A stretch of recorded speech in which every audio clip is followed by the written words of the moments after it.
Hi friends, Mahanadi சீரியலில் இன்றைக்கி நாளைக்கான எபிசோடு பார்க்கலாம். புதுசாக பார்க்குறவங்களா இருந்தால் சப்ஸ்கிரைப் பண்ணிக்கோங்க. லைக்கு ஹைப்பு கொடுத்து விடுங்க. வாங்க வீடியோக்குள்ளே போகலாம். நேத்திக்கு எப்படி எபிசோடு முடிச்சிருப்பாங்கன்றது பார்த்திங்கன்னா, சாரதாவும் காவேரியும் வந்து விஜய் வீட்டில் சாப்பிட்டுன்னு இருக்கிற மாதிரி தான் வந்து எபிசோடு முடிச்சிருப்பாங்க. இன்றைக்கும் அதில் தான் கண்டினியூ ஆகுது. காவேரி வந்து சாப்பாடெலாம் ரொம்பவே சூப்பராக செஞ்சுருக்குறாங்க, உங்கள் குக்கு ரொம்பவே சூப்பராக செஞ்சுருக்குறாங்க அப்படின்ற மாதிரி சொன்னதுக்கு பாப்பா சிரிச்சுக்கிட்டே வந்து இதெல்லாம் குக்கு ஆண்டி செய்யலை, எல்லாமே அப்பா தான் செஞ்சாங்க அப்படின்ற மாதிரி தான் வந்து சொல்லுவா பாப்பா. உண்மையிலே சூப்பராக செஞ்சுருக்குறீங்க, எல்லாமே வந்து டேஸ்ட்டாக இருக்குது, ரொம்பவே நல்லாவே பண்ணியிருக்கிறீங்க அப்படின்ற மாதிரி வந்து காவேரி வந்து விஜயை பார்த்து சொல்லுவாங்க. அதுக்கப்புறம் வந்து அன்பரசு வந்து காவேரியை முறைச்சிக்கிட்டே வந்து சாப்பிட்டுருப்பாரு. காவேரியும் வந்து அன்பரசை பார்த்து முறைப்பாங்க.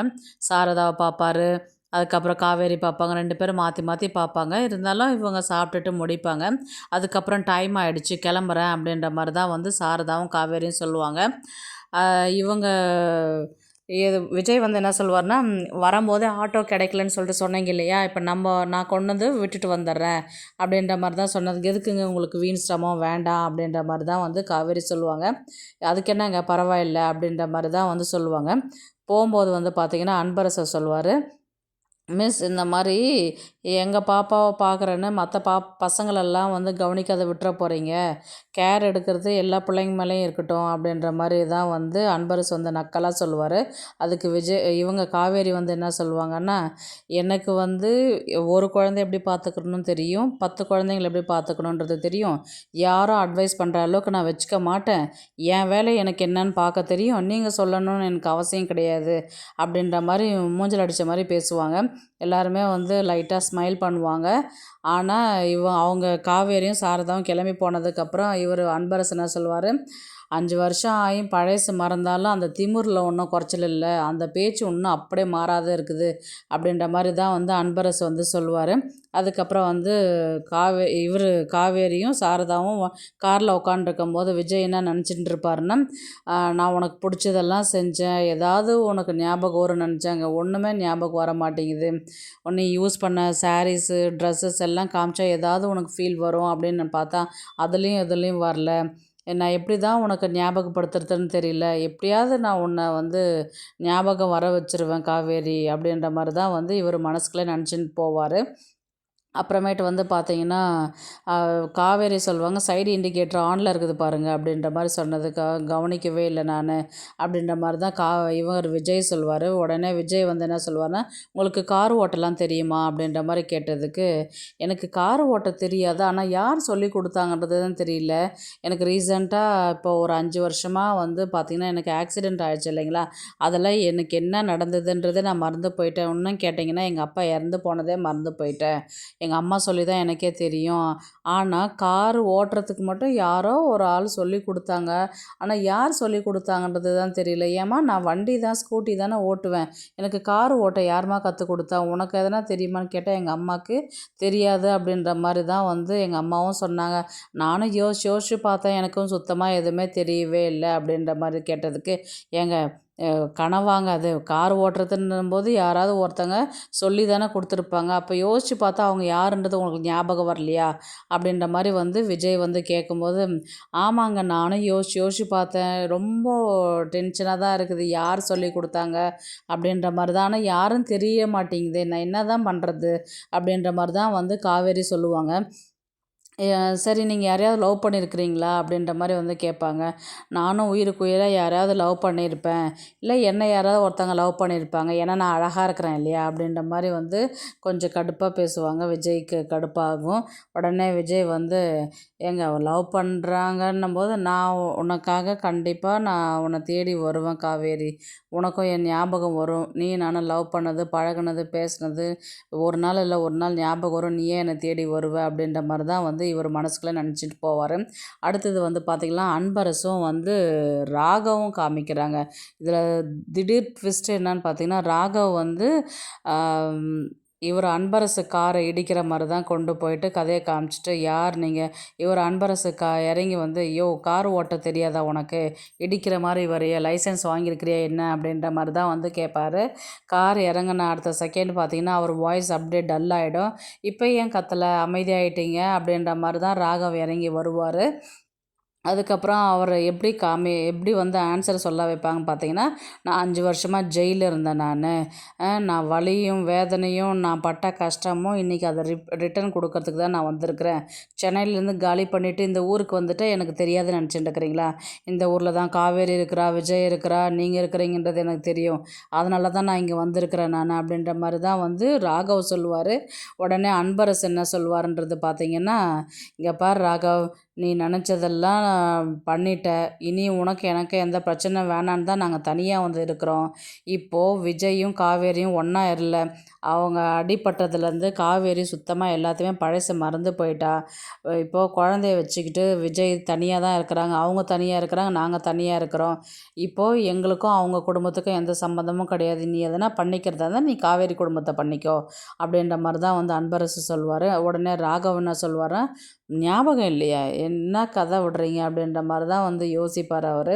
அதுக்கப்புறம் இப்போ தானே உங்களை பார்க்க ஆரம்பிச்சிருக்கிறேன், இதுக்கப்புறம் நான் யாருன்றதை உங்களுக்கு நான் காமிக்கிறேன் அப்படின்ற மாதிரி தான் தேவையில்லாத இந்த கேரக்டர் இப்போ உள்ளார கூட்டிகிட்டு வருவாங்க. எங்கேயோ கதையை முடிச்சிருவாங்க அப்படின்ற மாதிரி பார்த்தா மறுபடியும் கதையை வந்து வலுத்துக்கிட்டு இழுத்துட்டு போவாங்கன்றது மட்டும்தான் நல்லாவே தெரியுது. அடுத்தது வந்து பார்த்திங்கன்னா காவேரி வீடு தான் காமிக்கிறாங்க. காவேரி வீட்டுக்கு கங்கா, யமுனாலாம் வீட்டுக்கு வராங்க. வந்த உடனே பார்த்திங்கன்னா ஹாப்பி பர்த்டே அப்படின்ற மாதிரி காவேரி முன்னாடி போயிட்டு கத்துறாங்க. சரி, இதுதான் சர்ப்ரைஸா? என்னை பயமுறுத்துறதுக்குனே வந்தீங்களா அப்படின்ற மாதிரி தான் வந்து காவேரி சொல்லுவாங்க. இன்றைக்கி உங்களுக்கு பர்த்டே தானே, ஏன் சித்தி நீங்கள் ஸ்கூலுக்கு போகிறீங்க அப்படின்னு கங்காவுடைய பொண்ணு வந்து கேட்பா. நீங்கள் வீட்டிலே இருங்க, நான் சாயங்காலமாக சீக்கிரமாக வந்துடுறேன் அப்படின்ற மாதிரி தான் வந்து அங்கேருந்து கிளம்பி போவாங்க. கிளம்பி போன உடனே கங்காவும் யமுனாவும் சொல்லுவாங்க, நான் எப்போம்மா குட்டி காவேரி பார்க்குறதுக்கு? ஆர்வம் தாங்க முடியல, எப்போ சாயங்காலம் ஆகும் அப்படின்ற மாதிரி இருக்குது அப்படின்ற மாதிரி வந்து கேட்டதுக்கு சாரதா வந்து என்ன சொல்லுவாங்கன்னா, கண்டிப்பாக பார்க்க தானடி போகிறீங்க, சாயங்காலம் வரலையும் வெயிட் பண்ணுங்க, எங்கே போயிட போகிறீங்க அப்படின்ற மாதிரி தான் வந்து சாரதா சொல்லுவாங்க. அடுத்தது ஸ்கூலை காமிப்பாங்க. ஸ்கூலில் வந்து பார்த்திங்கன்னா காவேரிக்காக வெயிட் பண்ணிட்டு இருப்பாங்க. ஏன்னா இன்றைக்கி காவேரிக்கு பர்த்டே இல்லைங்களா? விஜய் வந்து சடனாக வந்து டோரை திறக்கும்போது காவேரி வந்து ரொம்ப பயந்துருவாங்க. ஏங்க நான் வரேன்னு தெரியுது, இந்த மாதிரியே காரை திறப்பீங்க அப்படின்ற மாதிரி இன்றைக்கான எபிசோடை வந்து முடிப்பாங்க. நாளைக்கு வந்து எப்படி கொண்டு போகிறாங்கன்றது பார்த்திங்கன்னா, காவேரிக்கு பர்த்டே இல்லைங்களா? அதனால் விஜய் வந்து பர்த்டே இப்போ நான் உங்களுக்கு சர்ப்ரைஸ் கொடுக்கறதுக்காக தான் டோரை திறந்தேன்னு சொல்லிட்டு சொன்னார் இல்லைங்களா? அவருக்கு இவங்க பர்த்டே விஷுக்காக தான் ஹாப்பி பர்த்டே மிஸ் அப்படின்ற மாதிரி தான் வந்து சொல்லுவாங்க. உங்களுக்கு யார் சொன்னதுன்னு? உங்கள் அம்மா தான் சொன்னாங்க அப்படின்ற மாதிரி தான் வந்து சொல்லுவாங்க.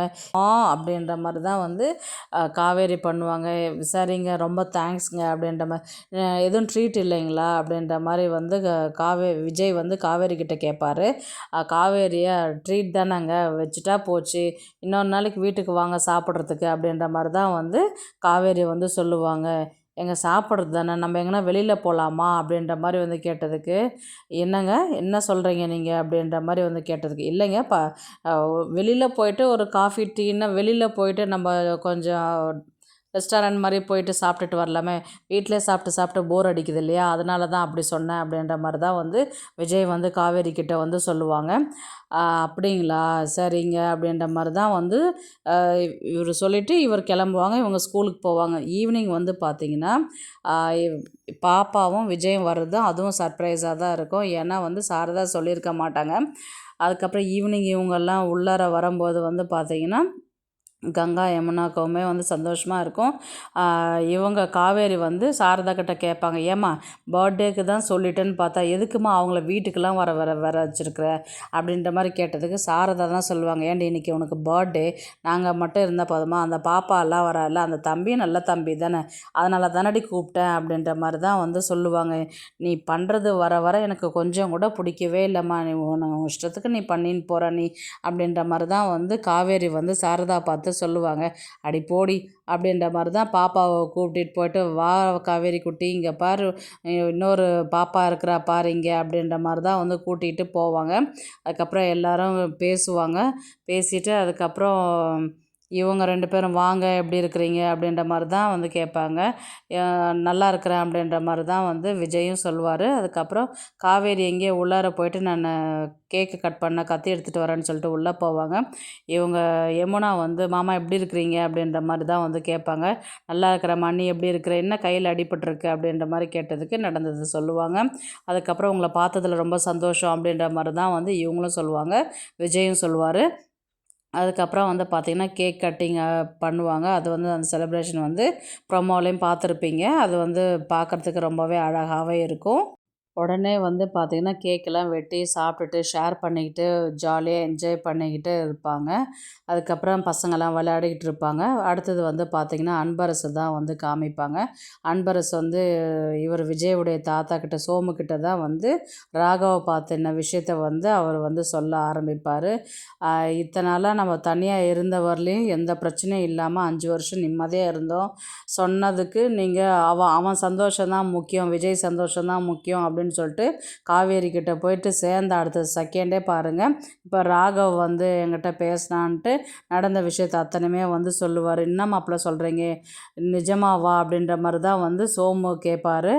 ஆமாம், நான் சொல்கிறது எங்கே நீங்கள் கேட்குறீங்க, அத்தை சொன்ன மாதிரி தான் அவங்க தனியாக பிரிஞ்சிருந்த வரலையுமே நிம்மதியாக இருந்தாங்க. இப்போ காவேரி கிட்ட போயிட்டு விஜய் சேர ஆரம்பிச்சிட்டாரு. அவங்களும் நம்ம வீட்டுக்கு வர ஆரம்பிச்சிட்டாங்க. கூடவே பிரச்சனையும் கூட்டிக்கிட்டு வந்துட்டாங்க. இன்றைக்கி ராகவ் வந்து பார்த்துட்டுருக்குறான், பிரச்சனை பண்ணிட்டுருக்குறான் அப்படின்ற மாதிரி தான் வந்து சொல்லுவாங்க. இப்போது வந்து என்ன பண்ணுறதுங்க மாப்பிள்ள அப்படின்ற மாதிரி தான் வந்து சோமு கேட்பார்.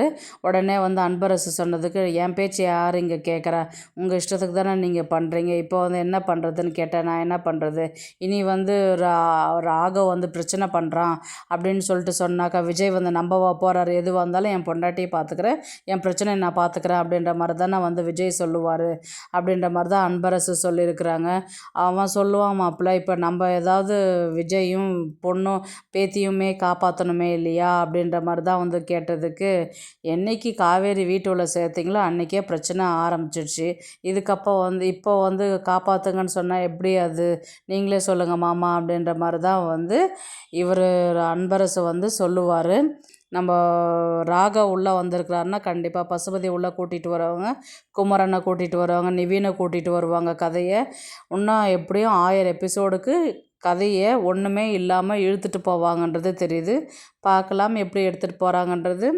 இந்த வீடியோ பிடிச்சிருந்தா ப்ளீஸ் லைக் பண்ணுங்கள், ஷேர் பண்ணுங்கள், சப்ஸ்கிரைப் பண்ணுங்கள். தேங்க்ஸ் ஃபார் வாட்சிங். இந்த வீடியோ உங்களுக்கு பிடிச்சிருந்தா ஒரு லைக் போடுங்க, நம்ம சேனலை சப்ஸ்கிரைப் பண்ணுங்க.